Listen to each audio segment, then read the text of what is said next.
Salam sejahtera bagi kita semua, salam swastiastu, namo buddhaya, salam kebajikan. Selamat pagi teman-teman semua. Mohon maaf sebelumnya mengganggu waktu teman-teman.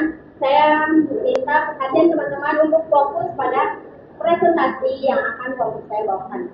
Tentunya di sini saya tidak berdiri sendiri. Ada teman saya, Bagas, ada juga Bulan, ada Pita, dan ada Nafa. Tanpa menunggu lama, kita langsung ke pembahasan yang akan kita bahas. Di sini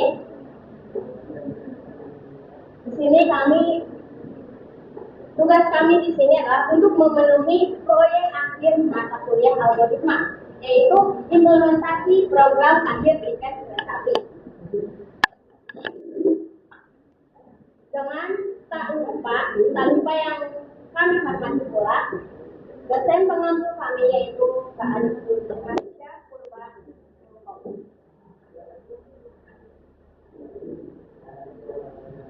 Ini dia anggota kelompok kami yang tadi sudah saya sebutkan. Di sini kita punya 6 materi yang akan kita bahas. Ada latar belakang, ada tujuan, kelebihan dan kekurangan output program, flowchart, dan kesimpulannya.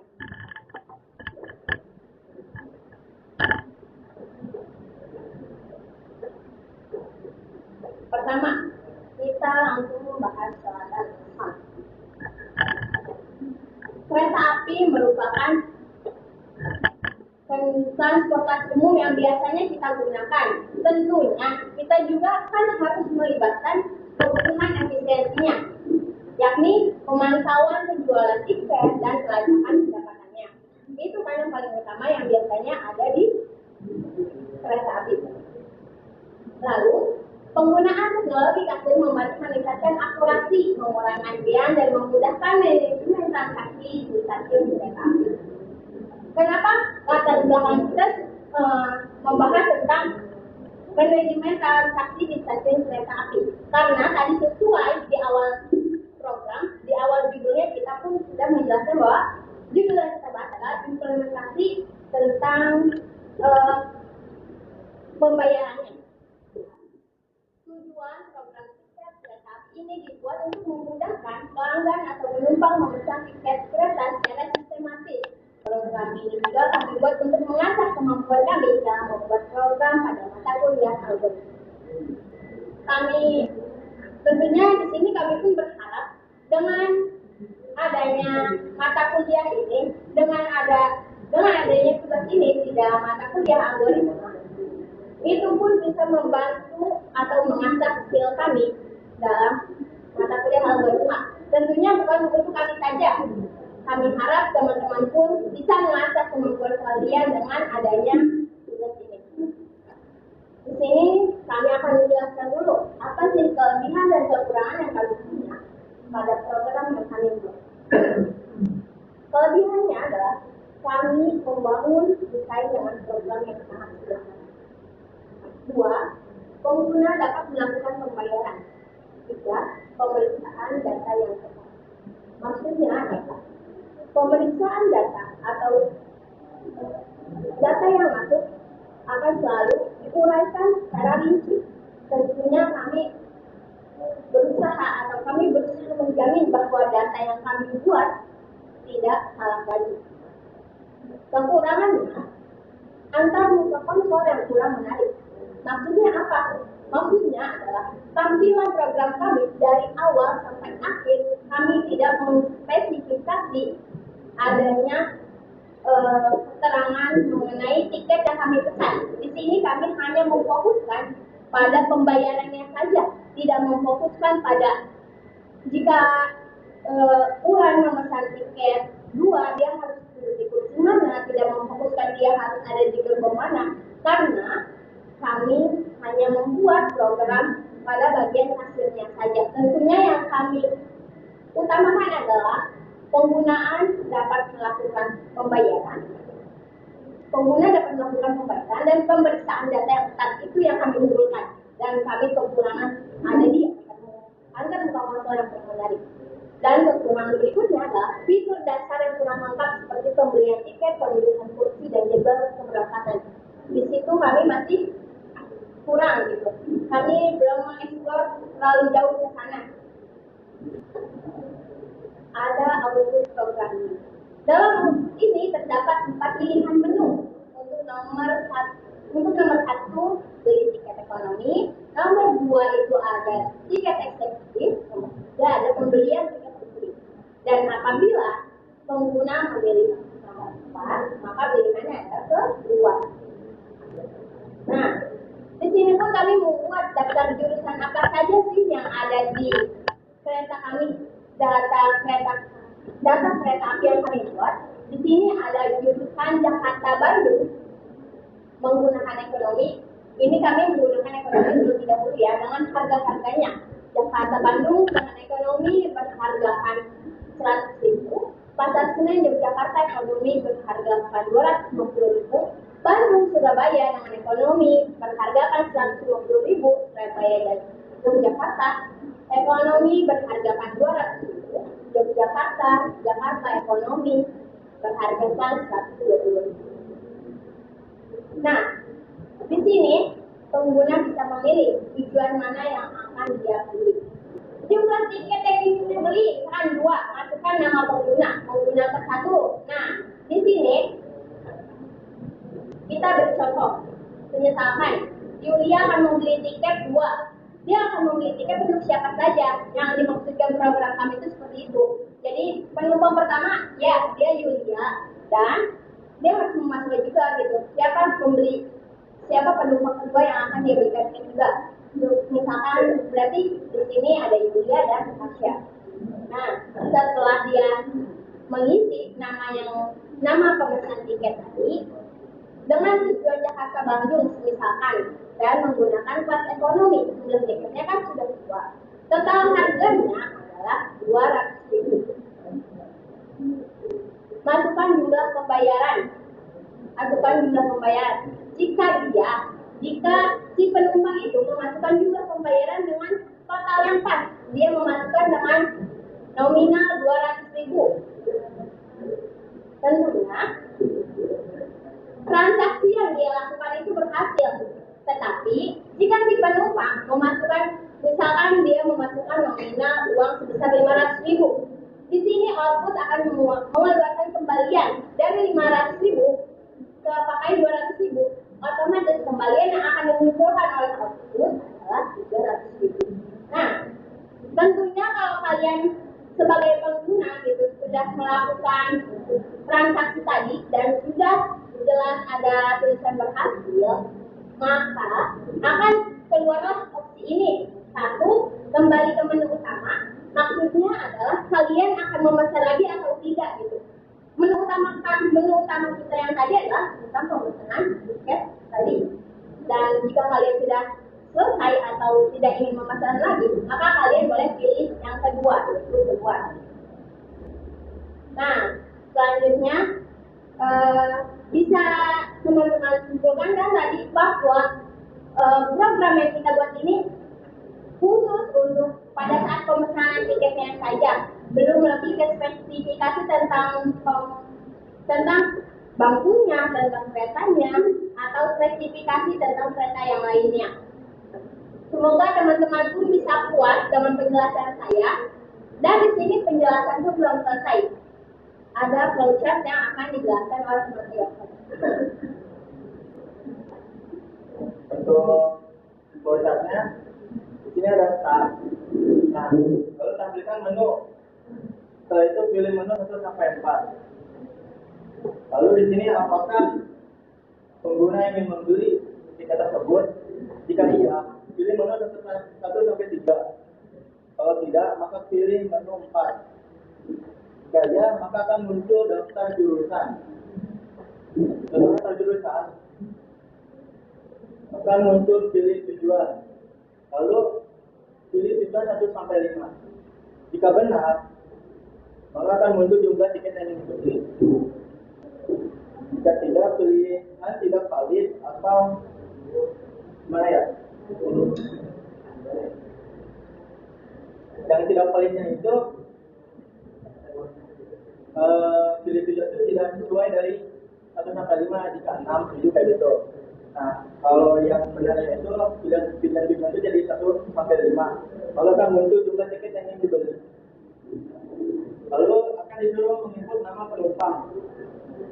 Setelah nama penumpang akan muncul ringkasan pembelian. Setelah ringkasan pembelian, maka pengguna akan disuruh untuk membayar sesuai jumlah harga tiket tersebut.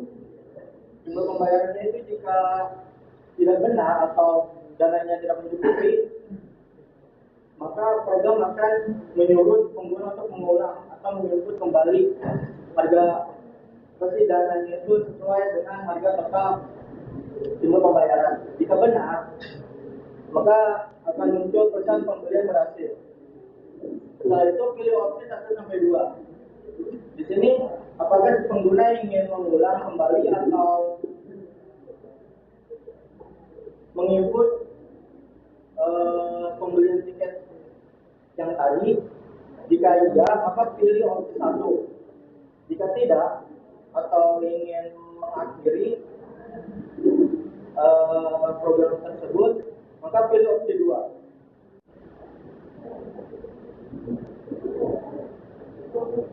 Bisa kita lihat di sini, ini aplikasi. Yang pertama beli tiket ekonomi, beli tiket eksekutif, beli tiket delivery dan keluar. Jika si pengguna ingin membeli tiket, maka si pengguna harus memilih dari nomor 1 sampai 3. Sebagai contoh, saya pilih membeli tiket nomor 1. Nah, maka akan muncul daftar jurusan di sini. Ini ada Jakarta Bandung, Pasar Senen Jogja, Bandung Surabaya, Surabaya Yogyakarta, Yogyakarta Jakarta. Bila pilih tujuannya itu tidak benar, kayak tadi, misal 6. Nah, maka di sini pilihan tidak valid, maka program akan disuruh saya untuk menginput atau mengulang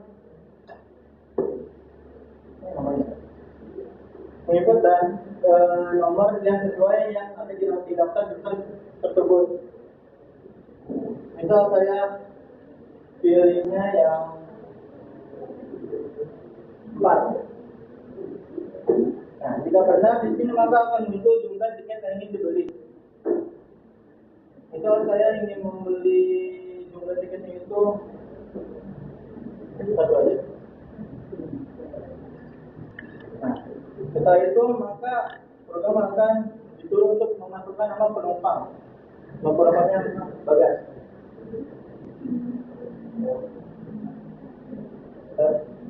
Nah, di sini kan ada ringkasan pembelian. Di sini kan sesuai nama bagas, tujuan Surabaya Jogja.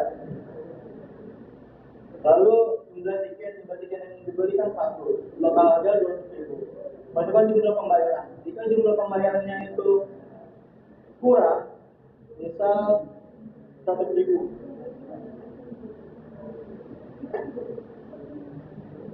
maka jika jumlah pembayaran kurang, program akan menyuruh menginput ulang memasukkan pembayaran yang sesuai dengan total harga tiket tersebut.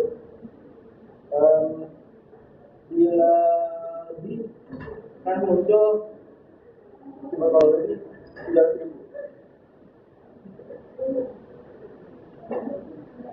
Nah, jika pembelian berhasil maka akan muncul kembalian 100.000. Setelah itu pilih opsi. Di sini bila pengguna ingin menginput kembali atau membeli tiket tersebut, kalian pengguna bisa pilih opsi nomor 1. Nah, di sini maka program akan mengulang kembali. Jika pilih 2, maka program akan keluar.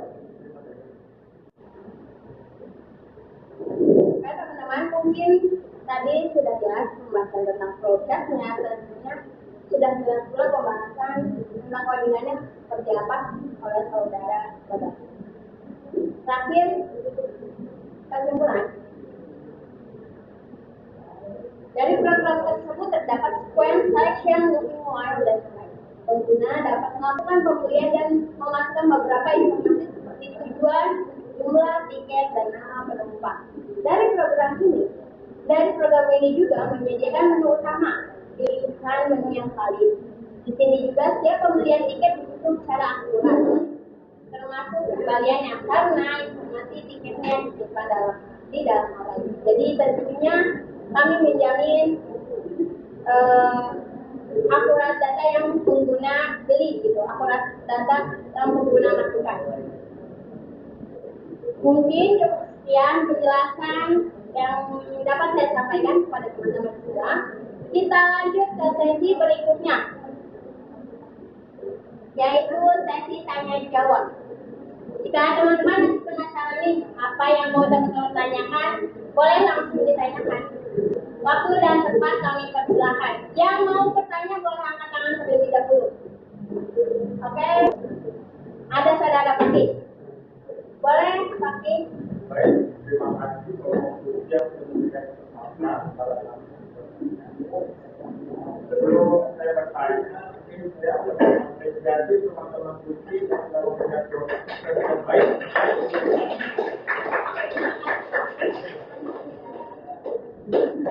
Saya ingin bertanya mengenai program yang diberikan. Apakah ada rencana untuk menambahkan fitur dan tentunya program ke depannya? Seperti itu ya saya. Boleh diulangi lagi. Apakah ada rencana dari teman-teman untuk menambahkan fitur dan memperbaharui program yang kalian miliki? Terima kasih. Oke, terima kasih saudara Pakti atas pertanyaannya. Sistem yang kami buat di sesi tanya jawab ini adalah kami akan menampung 3 pertanyaan terlebih dahulu dan selanjutnya akan kami jawab secara bersamaan satu persatu. Boleh 2 pertanyaan lagi? Yang mau bertanya boleh angkat tangan terlebih dahulu. Oke, saudara Puja silakan. Oke, baik, saya sudah pertanyaan dari kelompok 2 yang bertanya. Boleh saja. Kesulitan apa yang kalian alami? Lalu bagaimana solusinya?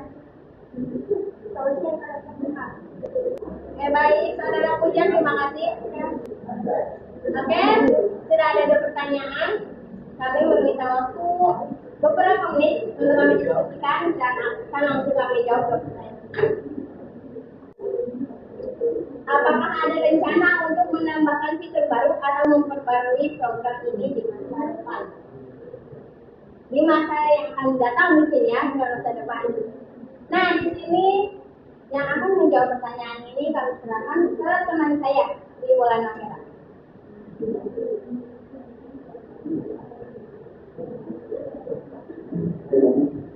Baik, akan saya jawab. Untuk rencana pengembangan masa depan sih kayaknya sudah tahu ya, namun untuk pengembangan program tersebut dapat kita pertimbangkan kayak penambahan fitur tambahan atau meningkatkan keamanan dan multinasionalitas program di masa yang akan datang. Pertanyaan kedua dari saudara Puja adalah apa sih kesulitan yang kita alami dalam pembuatan program ini? Di sini pertanyaan Puja saya sendiri akan menjawab. Tentunya kami pun memiliki kesulitan dalam membangun program ini. Kesulitan yang kami punya ada tentunya tidak sedikit. Cuma part paling tersulit adalah ketika kita ingin memasukkan, ingin menginput bagaimana sih kita bisa melakukan while atau pengulangan pada kan kita sudah selesai membangun data dan di menu terakhir kami mempunyai 2 pilihan, apakah akan kembali ke menu utama atau akan keluar. Nah, kami masih bingung, awalnya kami bingung bagaimana sih bisa caranya si program itu balik lagi nih ke menu utama. Kami sudah dicari-cari, kami sudah menemukan